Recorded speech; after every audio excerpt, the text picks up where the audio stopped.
Thank you for joining us for this program, the 10th program of Look Before You Speak, and appreciate MCAT helping and producing this program. In the program, the concept is that commercial television focuses on objects between 1 and 2 seconds on commercial television. And we wanted to take the opportunity to show and artwork for a longer amount of time and really talk about it and discuss it and invite people in who are scholars, writers, administrators who have a strong opinion about the value of artwork and really look at the artwork and talk about it. Today we have a very special guest, Shalene Valenzuela, who's the director of the Clay Studio here in Missoula. And this Clay Studio has been going for quite a few years, and I think Shalene can talk about that a little bit. But it's we're just very thankful that the studio's here in Missoula and contributing culturally to the cultural integrity of the community. And so anyway, she's brought some images in, but this is Shalene, and she's going to talk a little bit about the Clay Studio. So the Clay Studio Missoula is a 501c3 nonprofit. The Clay Studio has been around for about 18 years, actually. Old enough to vote. That's great. And it started as just a little pottery in a garage. And really, they just started having classes and moved. And right now, we are in the third and final location we're going to be in, which is on Hawthorne Street. And it has a pretty vibrant residency program. Yes, definitely. And so that's one facet of the programming there. We also have classes, and then we rent space to community members to come in and work in clay. Well, Missoula is really fortunate, and the residency programs had a tremendous impact on bringing artists into the cultural fabric of Missoula, and we've been very fortunate to have a lot of these folks here. Yeah, and actually I started as an artist in residence there. I was the first artist in residence, long-term artist in residence in the current location, which is when we started to have programming that invited for people up to 2 years to come and be artists in residence at the Clay Studio. That's great. And then so you eventually became director. And so how do people apply and make themselves aware and available, I guess? Yes. Yeah. Okay. So we do have an application process, and it's so it's only open once a year, and it's usually the second or the first Thursday in April. And we'll get applications for long-term residencies, short-term residencies. We started developing this program just because we want to invite people to come and work in the space. We also have a really short residency that somebody can do for a month or less. That's called our community residency, and they work in the community space with the community artists. They're renting space. So it's a really great way to get people who are just here for a very short time really entrenched in our community and really focused and working alongside them. And you not only have this educational programs and the residency program, but you also have a gallery where you feature work on a monthly basis? Yeah. So basically we have rotating shows on a monthly basis, except for January, which we take the month off. And the shows can range to group exhibitions. We have an annual juried exhibition, and the theme tends to change every year. And we also feature solo exhibitions of our long-term artists and residents around the time that they complete their residency. Well, it's really been a wonderful addition in 18 years and drawn attention to a lot of the regional strength of clay and ceramics and the language surrounding ceramics. And you brought some images in today. Yes, I did. Okay, great. I believe I was asked to do that. Yeah, all right. So we're looking at...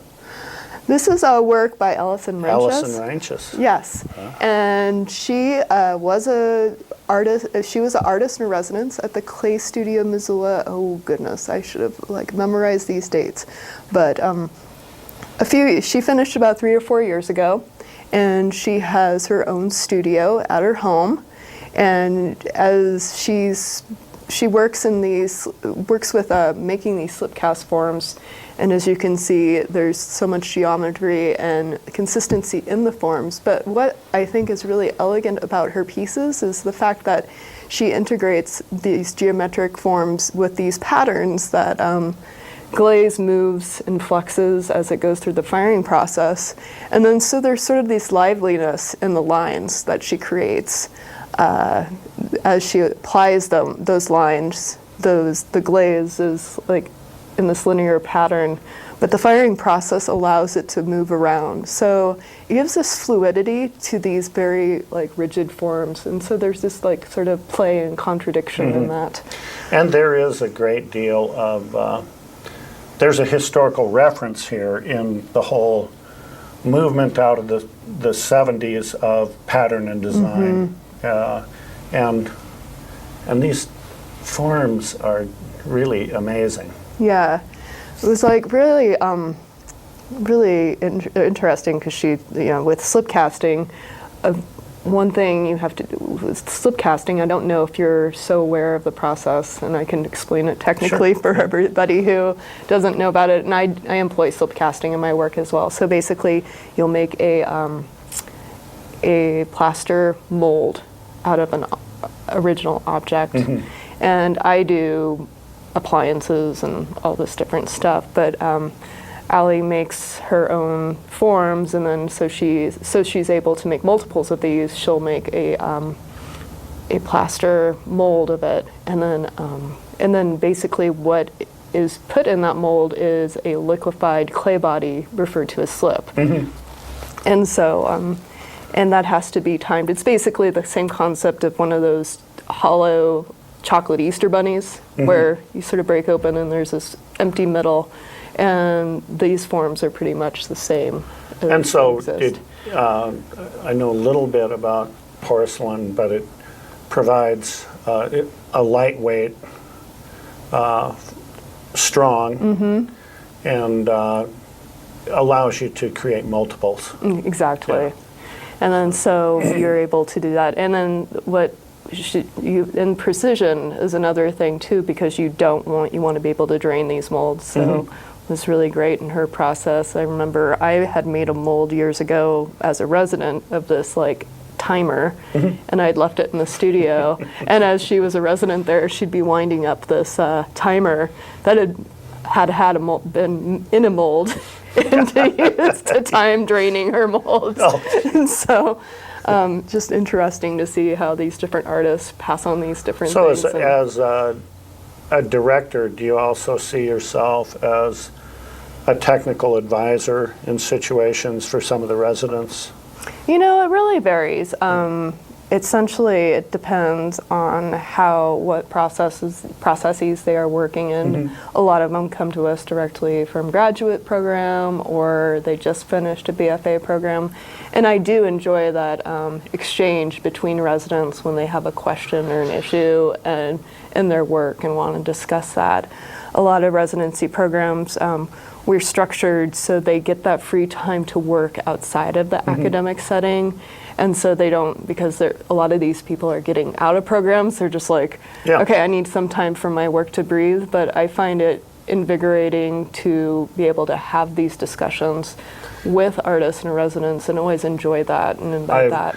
I've noticed since knowing quite a few of the residents over the years that it always seems like there's an independence and also a real, most of the residents are very driven in what their ideas are and pursuing their ideas. And I think it's really reflects positively on the clay studio. Yeah, for sure. Well, let's look at another image if you're up for it. Sure. Okay.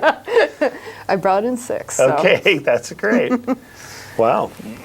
And so this is Courtney Murphy. She was an artist in residence. She finished a little over 2 years ago. She now currently has a studio in the Brunswick building, and actually I share space with her in the Brunswick building. She is a functional potter. She basically, she's done residencies at the Archie Bray Foundation, a little bit at the Red Lodge Clay Center. She's been all over the place. And she makes these really sort of approachable yet elegant forms that are meant to be everyday use in the home, and sort of these pleasing objects that will integrate into your life. And also in these, there's this warmness to it, but also a playfulness in the designs.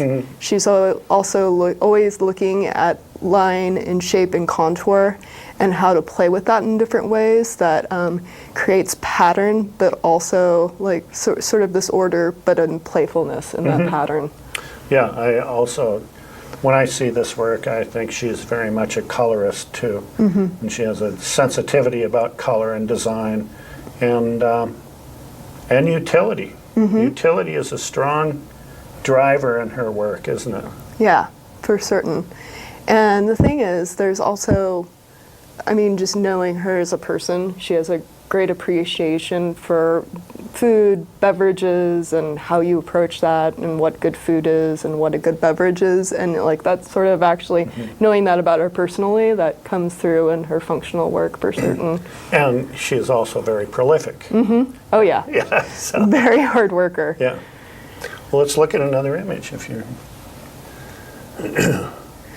This is Casey Zablocki. He was our wood fire resident and finished a little over a year ago.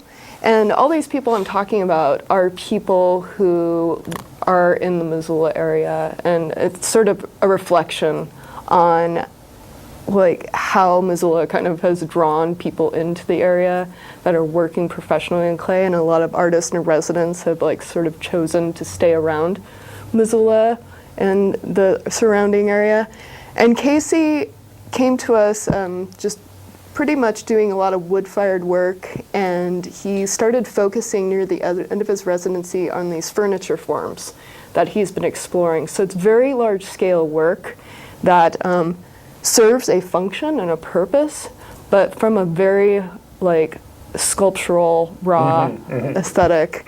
And then in the background, you'll see one of like sort of this concept drawing of one of these coffee table pieces that he had put together for the show as well.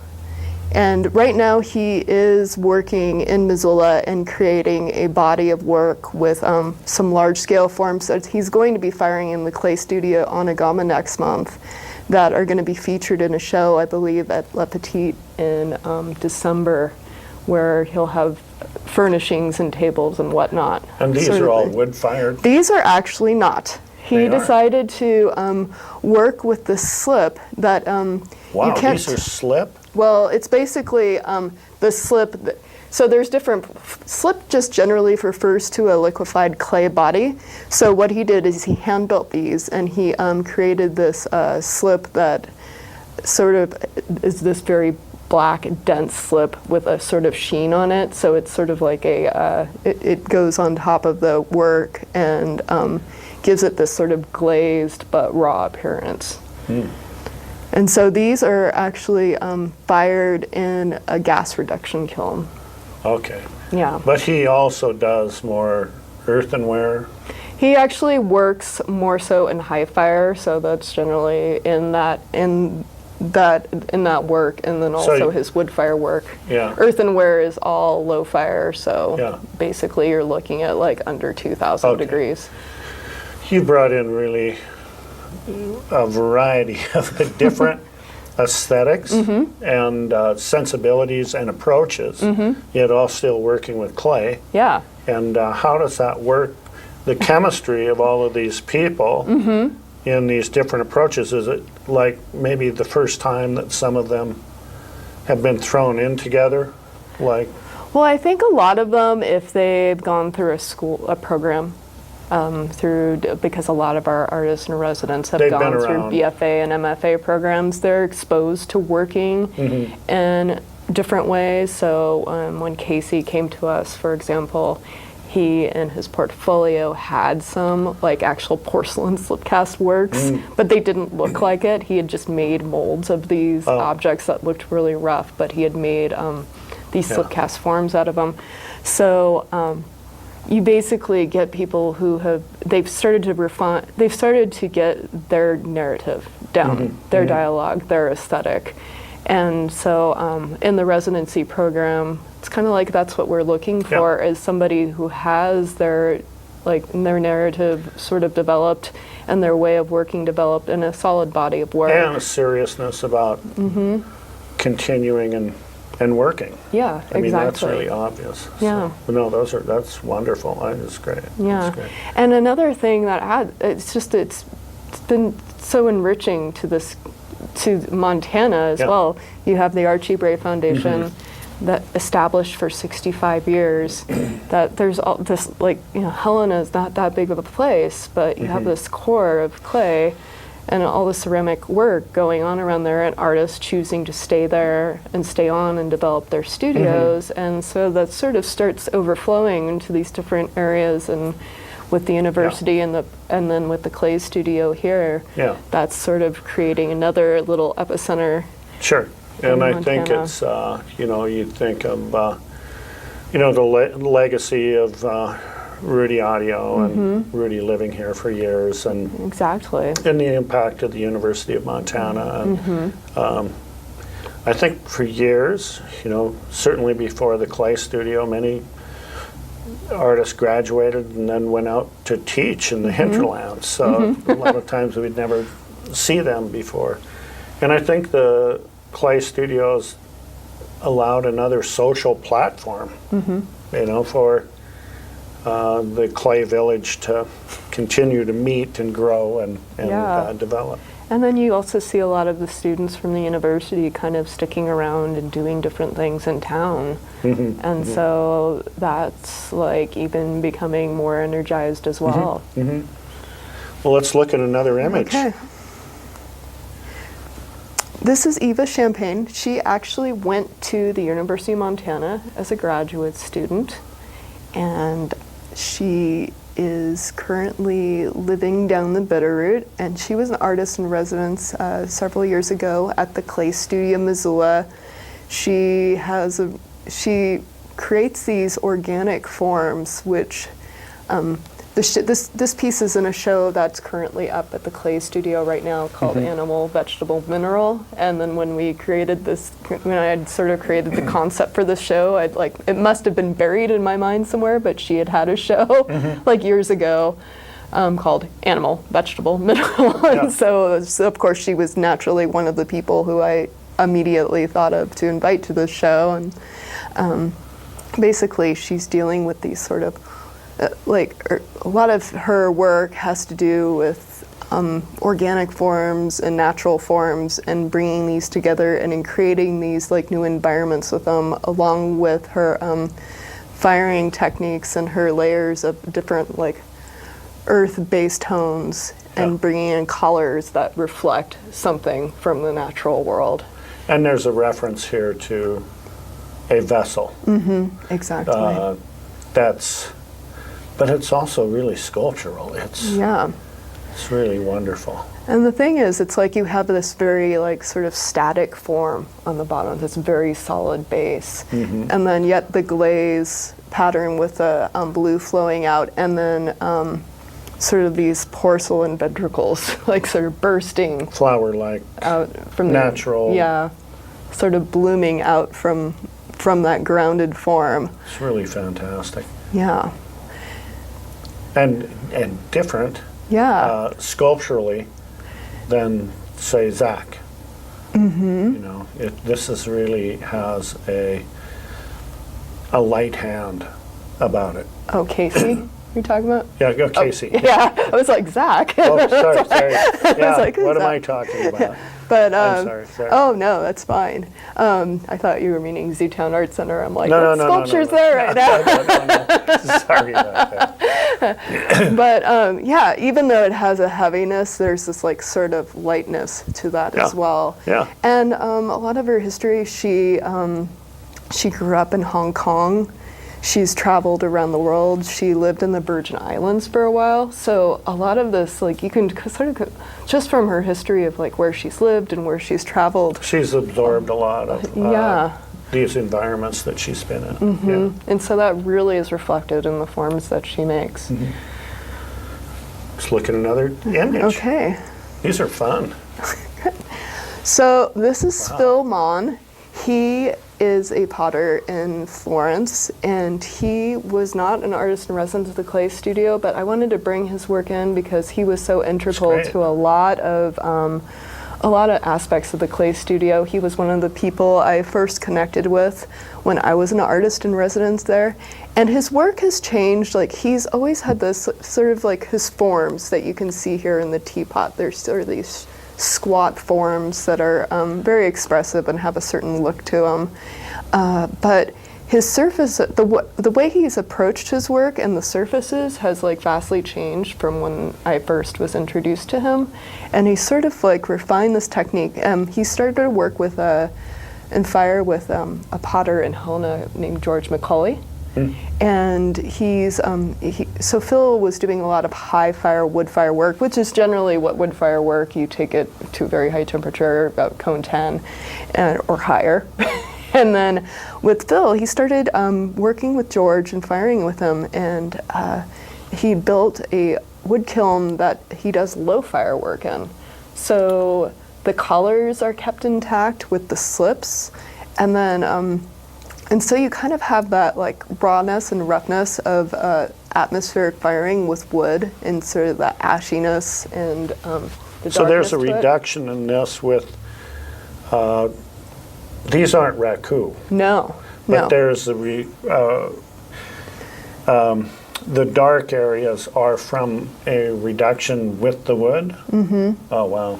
Yeah, so it's like really different nice. parts of the kiln. And so, but since it's to a lower temperature, those colors are kept intact. So Phil has been creating these like sort of illustrative surfaces with these forms that his forms have been really graceful and developed for a while, but then he's creating this different like look and aesthetic with the surfaces. Yeah, if you had showed me that and said they were Phil's, I would have been stumped, because I am familiar with earlier work of his, but boy, those are beautiful. Yeah, and so he's been working with these series of forms for or that approach for the past year and a half, 2 years, and him and George McCauley are actually doing a show together focusing on low wood-fired work next fall in 2017 at the Clay Studio.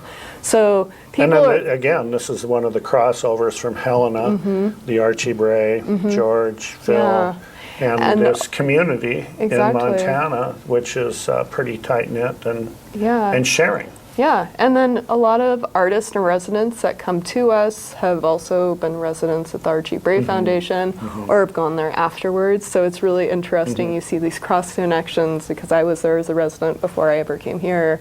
Alison Ranches was there as a resident. Courtney Murphy was there as a resident. And then we've sent like residents. Perry Haas is now a resident at the Archie Bray Foundation, and it's like you can actually do 6 years worth of residencies in the state of Montana. Do we have one more image? Yes, we do. Okay. And so this is a work by Renee Brown. She was an artist, long-term artist in residence, I believe. Yes, it was from 2008 to 2010 at the Clay Studio of Missoula, and her work is, it's sort of in the same vein as Phil, where there was a transition, but with Renee's, it was a very stark transition. There's her work that she was focusing on as a resident was functional pottery, a lot of colored slips on like a mid-range earthenware forms, and just these very lively functional works. And then near the end of her residencies, she started experimenting with mineral and gem specimen type formations, and then sort of went full-fledged into that, as you can see. Well, and I think, I've written a little bit about Renee, and these are fantastic sculptural forms, and she's just doing some fantastic work right now. But it's also work from her imagination. I mean, when you look at them, you might imagine that they're from a gem show or something like that. And that's the thing. It's a mashup between she takes things that and tries to mimic actual mineral specimens, and then makes up different ones that don't exist. And so it's sort of this trick. Well, and it's stretching the dialogue about clay and ceramic. And then she's not been shy about using mixed media in these forms. A lot of it's incorporating a lot of crushed glass. Sure. She's, in this current body of work, she's using these cut glass pieces that look like facets that have been like sort of placed in there. And sort of experimenting. She comes from a background of being an interior designer, so she's been able to sort of take that skill and the way she sort of approaches things from the interior design aspect, and then apply it to how she composes these forms as well. Because as you know, you've seen them in like sort of larger environments as well, creating a space for these to live in. Yeah. Well, Shalene, thank you so much. And it's unfortunately we're running out of time here. Wow. But I want to just thank you for bringing these remarkable artists in, and the Clay Studio for being such an important part of the cultural fabric of Missoula, and that we've hopefully elevated the dialogue a little bit about talking about and feeling more comfortable in talking about these artists. Thank you so much, and that's our program for today.